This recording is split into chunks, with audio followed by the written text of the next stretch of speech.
Okay, I recently had a client ask me to create a Facebook group for from her business page. And forever, you used to be able to go on the left side here and create a group. And this doesn't exist anymore.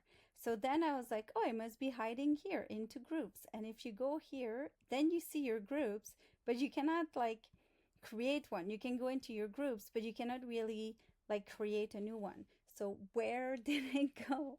And I just found it. If you go in the top here in this menu, this is where groups are now hiding. Thank goodness.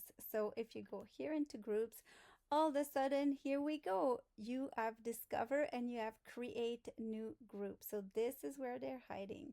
And once you go here, then it's pretty simple. You put a group name, choose privacy, invite follower, and follow the prompts. I hope this is going to save you so much time. Let me know how it goes.